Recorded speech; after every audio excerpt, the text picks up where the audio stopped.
With BB, we have Lunox, Uranus, Helkert, Thamus, and Boxia. On the rest side of TRS, we do have Carrie, Esmeralda, Jawhead, Khalid, as well as Farsa.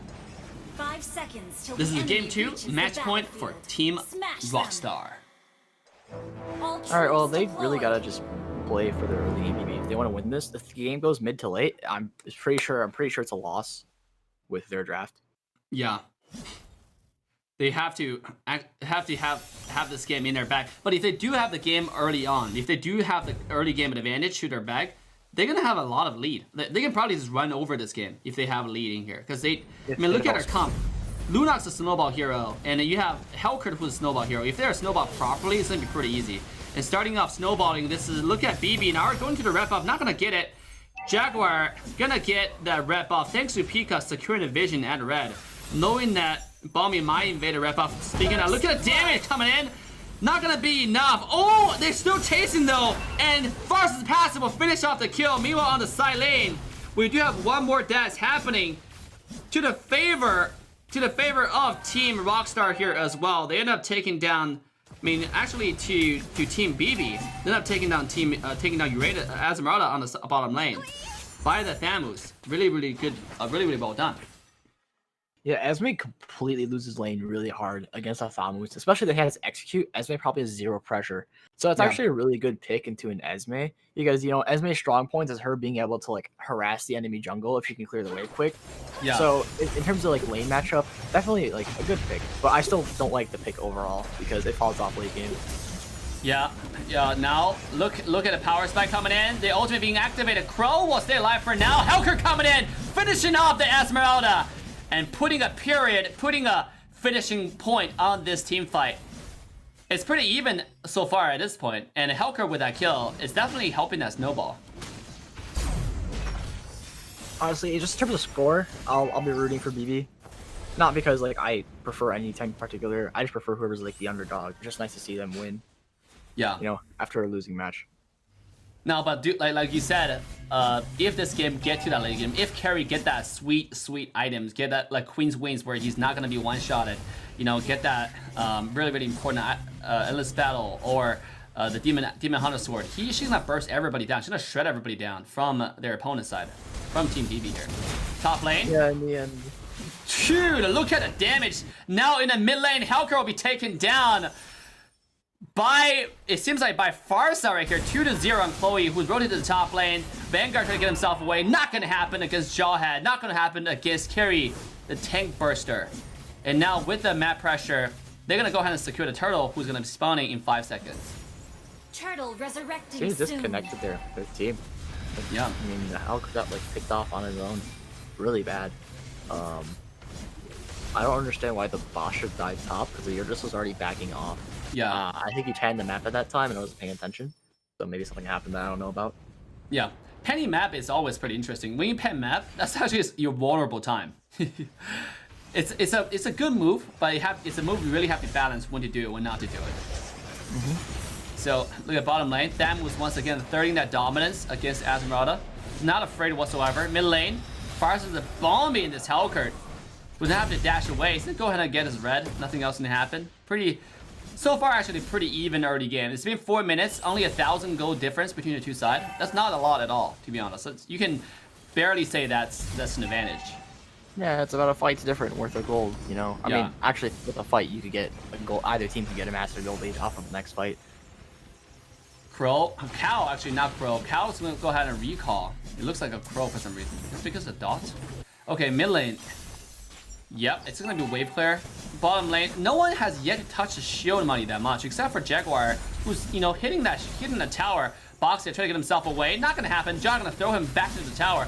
But Boxer is pretty tanky though. It's gonna be tanky in front of a carry. Not gonna happen. One more skill too. We'll make sure this guy go to the black and white screen. Amazing finish, putting Team TRS now at a 1,400 gold advantage. Honestly, Damn.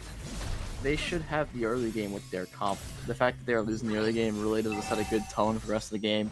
If they don't start fights around from this point on, it's going to be another loss. Yeah, because they got Thamus now bottom lane. Samus does have the execute. Remember, he doesn't have Vengeance. He doesn't have Flicker. He's not going to get away, and he will be taken down by the Jawhead's ultimate. Pika says, I want that kill. I want to work on my KDA a little bit, you know, because tournament server matches actually show up in your history. It's pretty important. Okay, top lane. It looks like BB gonna force his tower. Lunox, Helker jumping in. The burst damage is enough. They're gonna get a kill, and they're gonna work on the tower. Farsa hiding the bush, not gonna save the tower. Bottom lane, this seems like an objective trade right here.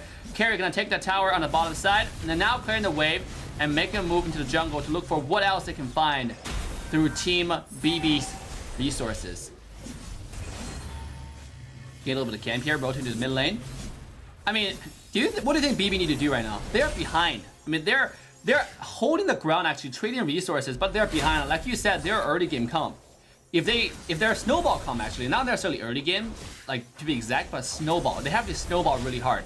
And right now we see the opposite of it, right? They are not snowballing, and TRS is actually in the lead. You mentioned earlier how they didn't have any tower gold, and that's like exactly like what's going on. They're playing too passive with the comp that they have. They're not trying to commit to any lane. They're seeing if they could get picks, but then they'll play very safe after they get those picks. They're not pushing for anything besides that, like objectives or I think they do have gotten turtles. That's because TRS is playing smart. They're playing passive against an early game comp.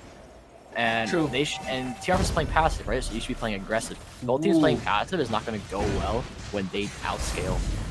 Exactly, and then BB now, they know that the frontline team fight, they're kind of scared of that carry, but they decided to go ahead and trade resources to win the bottom lane. Once again, just a parallel movements, right? Both sides are taking their top lane turrets, and after that, you know, Team BB did have a little bit of advantage with the kill on top of it. They end up getting Flamgirl on the bottom lane, so continue to shrink that gold difference. In fact, they completely evened up the gold. They were at 1.5k gold behind. Now they're completely even.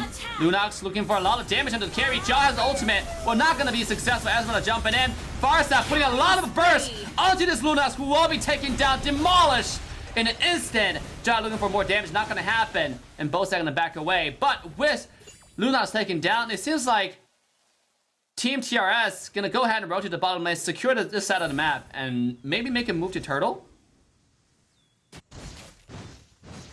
Bottom lane. Samus once again without a vengeance. Taking execute against Esmeralda early game might be a good strategy. But then once the team fight happens, he's really not that tanky, as we said. He needed to activate that ult and start throwing that lifesteal, throwing the skills, throwing the auto attacks. Otherwise, he's not going to heal up at all. And he's being like, honestly, completely unaware. He's not playing safe when the teams are missing. I'm not sure if it's because I heard about during P2 that there are like some teams that just stay completely muted or they aren't talking at all. Yeah. Like TRS, for example, they told me that against BTK in the finals, they were all just muted for some reason and they couldn't communicate. So I feel like maybe some people are muted or the guy's not paying attention. That's the reason why he's getting picked off so much. Because execute Thamus does work pretty well, but you have to be really aware of the map since you don't have mobility with the Fighter Emblem and you only have one little hop. Yeah, you have to know when they're coming. You have to anticipate and then dominate, right? But anticipation was not there. Now, speaking of that, bottom lane. Oh, by the way, Uranus has died to Tower 2, a high ground medium wave siege. He went to the medium wave stage. Now, bottom lane, Quinn's in a lot of trouble here. It's gonna get bursted down by this Boxia, as well as Uranus, as well as the Thamus right here. A lot of anti-heal, a lot of burst damage from the Thamus coming in. Meanwhile, the mid lane carry is a find a kill onto the Lunox with the help of Joe. Had a killing spree on Pika. And Vanguard will have to fly away, actually roll away on that wheel, leaving nothing behind except for some wheel tracks. He's taking a lot of damage, so one more Farsa's ultimate will take the kill. Carry might be taking a lot of damage from this Helker. Is it gonna be enough? Yes, it is! But Farsa says, so will you will go down as well. A 1-to-1 trade in that skirmish. Wow, that was close. Helker could have walked away. Their team can fight without the Helker is the thing. You know, they have plenty of damage from Lunox. Uranus can do damage over time. You know, Thamus is probably more damage oriented. So in terms of 1-for-1 trading, it's really worth it they have Farsa for damage besides carry. But Lunox can screw. Boxia got thrown under the tower by Jawhead right here, and sure enough, another kill follows. That was questionable for sure. I think you just have to be careful what Jawhead do. Like, you know the enemy team have a Jawhead. His crowd control is a little bit unique, right? He throws you. So you really gotta be careful here. Now Jog gonna start a Lord. It's only 10 minutes into the game, and TRS already started work on the first Lord. This Lord, do note, does not have the ability to charge on the towers to do a lot of tower damage. So it's mainly for the map pressure. Once you get the Lord, I think TRS can use this opportunity to secure all outer turrets and use the opportunity to really like consolidate all the jungle resources from their opponent's side as well. You know the weaker Lord only has 1 wave of super minions? Yeah. Not 2. Yeah, that's also a pretty significant difference between the 12-minute Lord and the 9-minute Lord. Yeah, that's why a lot of teams decide to just do the last hurdle. Because right now we see some teams who do the first hurdle. I mean, who don't do the first hurdle, just want to get a Lord right away. But like I said, the first Lord does give you a little bit of advantage, but not that much. Now, if you get the enhanced Lord, not only would you get the super ability from the Lord, you also get the special waves. Uranus has to pop the flicker, get himself away. On the top side, in mid lane, tier 1 tower has been going down just as was predicted.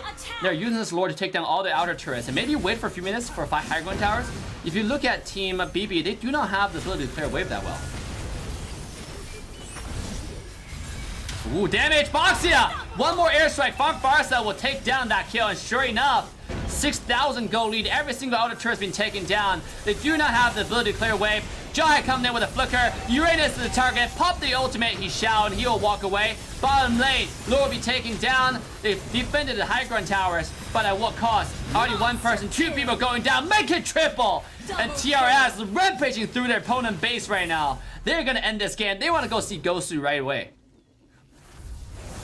Honestly, my overall review of how both teams played, it's just BB. It doesn't seem like it's a team. It seems like it's a random trio match where they're not communicating with each other. They're doing stupid things where they're not. It's like really based on communication. Here, I feel like a majority of the game is just a massive lack of communication or just doing stupid things. That really, now really this is it. TRS gonna take the win, to take the advantage and roll with it. Just like you said, Chicken. I think that TRS definitely won their opponent over communication, over passion, over enthusiasm in the game. If you go to TRS chat, everybody was chatting, everybody was talking in this game when I was walking their chat after the game. And if you go to their opponent's side, it was pretty quiet, relatively compared to the opponent. This